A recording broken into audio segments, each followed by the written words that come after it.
Hey, what's up, everybody? Welcome back to the channel. If it's your first time here, welcome. Just go ahead and stick around. Hopefully, there's something you like right here. Today, we're gonna be talking about Buffy the Vampire Slayer, the library editions. So let's show the dust jacket first.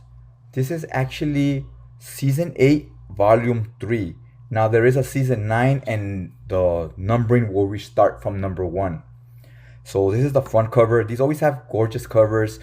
You can see Buffy here with a bulletproof vest, her stake. Then you see Xander here with Dawn. Dawn is Buffy's little sister. And here you see, this is more of what the artwork will look in the interiors. It will look more like this. Now the writer is Joss Whedon and Jane Espenson. Espenson is more of who's gonna be writing on this particular volume.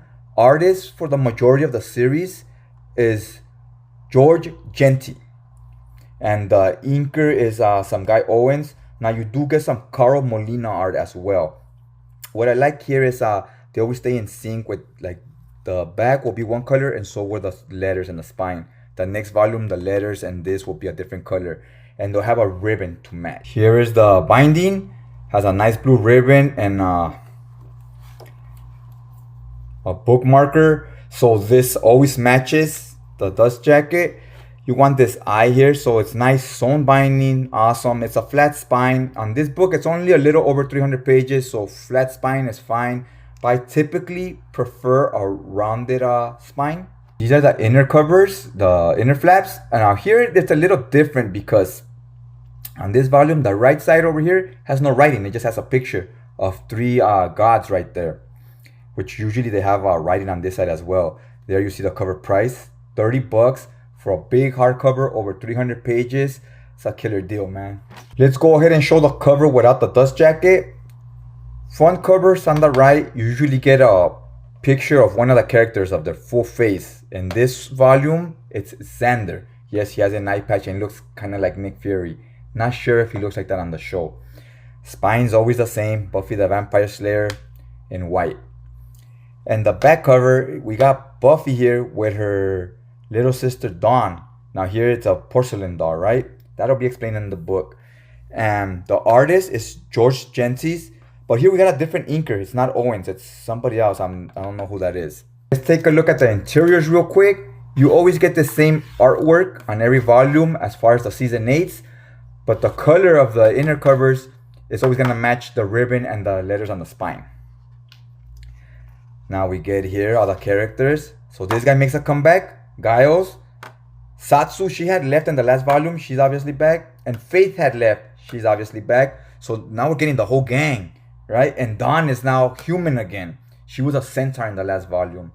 Here I would always tell you what season it is, what volume. And I like how it says Buffy the Vampire Slayer in this type of font that was the type they used in the show, I believe.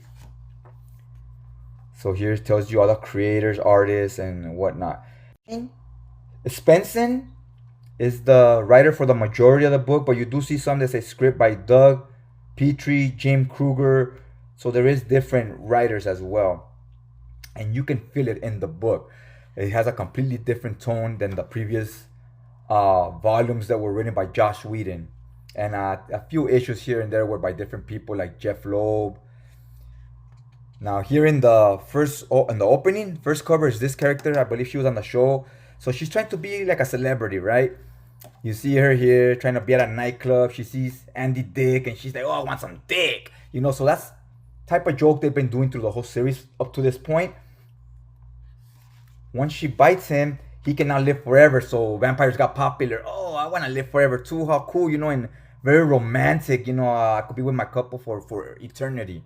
So now vampires are the new it thing everybody wants to be. And the Slayers are now kind of the bad guys in the media, right? They're kind of like, because the Slayers stop evil, they're kind of like the cops, if you will. And now the media has done a twist to make them the villains where humans just don't like them.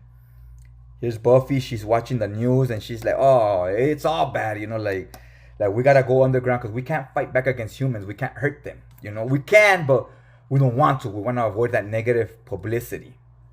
Here we get this awesome cover again. Look at the buildings. It's very much a design like in Tokyo, Japan, or China or something. I believe they're in Tokyo here. So anyways, she's the leader of her own squad in Tokyo, as if you saw the previous volumes. So here she is, fighting crime or whatever, fighting one of these creatures. They don't just fight vampires, they fight all supernatural.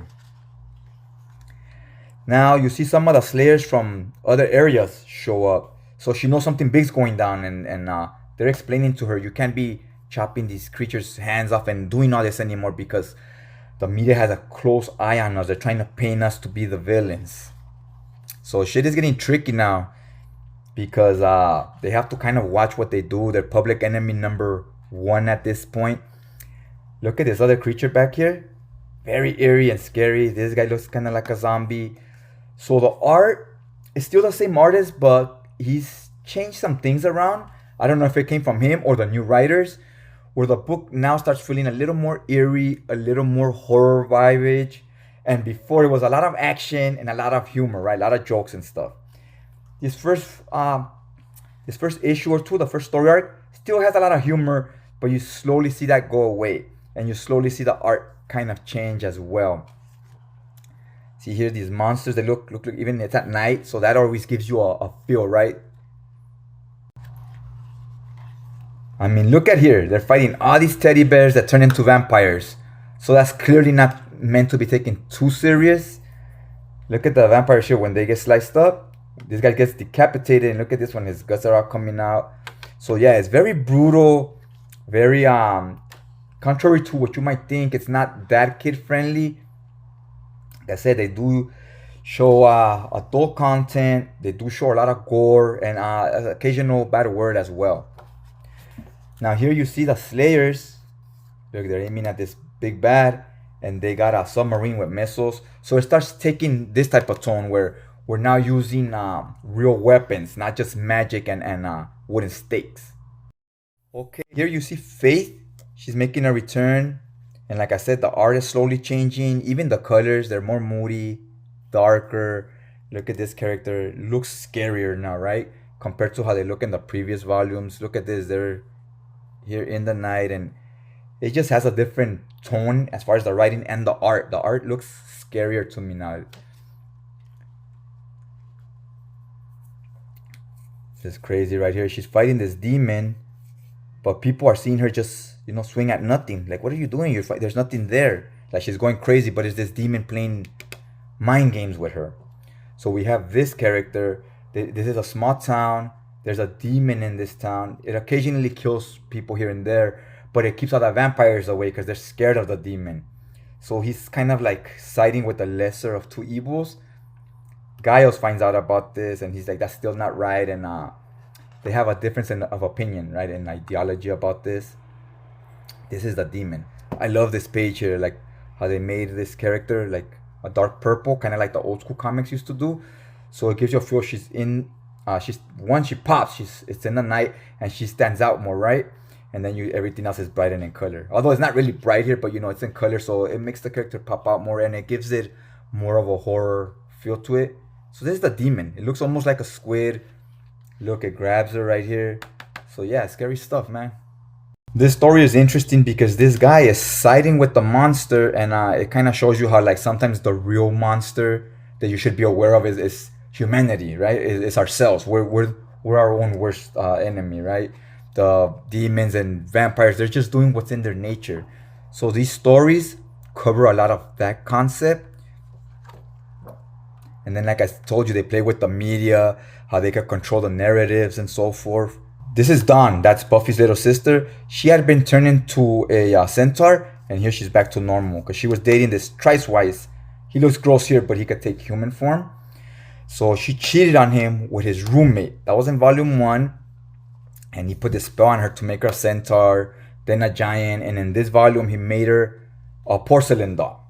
Even the porcelain doll, look how eerie it looks. Clearly, this guy's supposed to be like Geppetto, right? Like a play on Pinocchio or something. But look at here, all the other porcelain dolls. Again, these dark purples and darker colors they use. It looks very eerie. Look, even this one. Look at this one. This one was my favorite. It looks menacing right there. So yeah, like I told you, the story takes a much more different tone.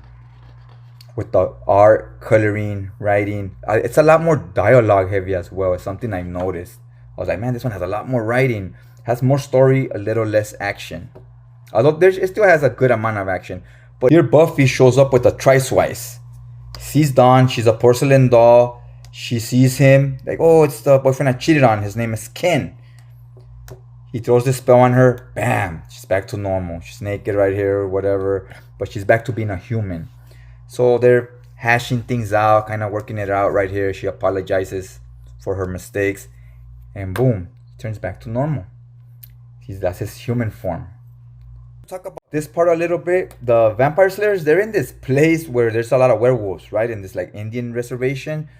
And the werewolves found a way to control themselves so they don't turn to werewolves just going around killing everybody. So the vampire slayers want the same thing. They want to know how to control their powers, because it turns out slayers, I didn't know this, they have like superhuman strength, they heal quicker and stuff like that. And of course they have magic spells and stuff, the witches do. So they start losing all this and they start relying more on like guns, grenades, like actual human weapons.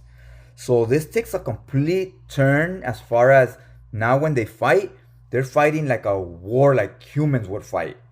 Look at right here. You see how they have helmets and bazookas. So it's just a regular war against the villains. So this, to me, this was my favorite volume. It was more grounded. It stopped with other like slapstick humor and stuff like that. And it was a little more serious. It made an attempt of having more depth to the stories and more to the slayers. So I really enjoyed this one. However, it is a lot different than volume 1 and 2. I like those as well, but if you like one, doesn't necessarily mean you will like the other, because it's clearly taking another direction, and it's because I have another writer. It is the end of the book. Let's show a few of the extras. Buffy the Vampire Slayer. Love this cover. It's a variant cover right there. Some more covers. Some more. This one, homage to Nick Fury and it's actually Sergeant Fury and the Howling Commandos. That's pretty cool right there, little homage. Now some, talk with the artist about how he came to be with the panels, how he came up with the ideas. Was it just him? Did the writer guide him along or whatnot, right? Actually, I haven't read too much of these extras, but I would have liked to know whose idea was it to change the tone of the book and make it more realistic. I did read this part where this artist is trying to be more realistic. So he's talking about I'm not great at character designs. He's also, they told me to kind of make monsters, right? He says, so I came up with this, and he's showing kind of the concept art. And at the end, he went with this one for the trice. And he says, I don't create like monsters and stuff like that. I was trying to go for a more realistic take. And he definitely did that. If you read it, it definitely feels a little different. It's no longer as funny, and it's a lot more serious. I wouldn't say it's completely serious, but it's more serious than the previous volumes. I think that's all I got for you guys today. If you like the video, hopefully you hit the subscribe button. That way it'll notify you on your feed next time a new video drops. And also, if you could hit that like button, it'll really help out the channel. It'll help spread the word. And other than that, I'll check you guys out next time.